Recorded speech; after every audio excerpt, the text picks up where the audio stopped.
ايه رأيك في أداء المنتخب المصري النهارده؟ الصراحة الأداء كان كويس جدا جدا جدا عن كل مرة.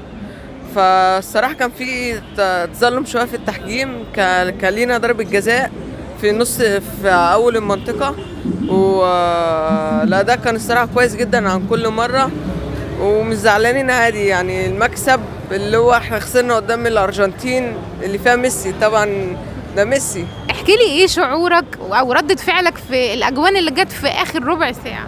صراحة كنت زعلان جدا وكنت مقهور.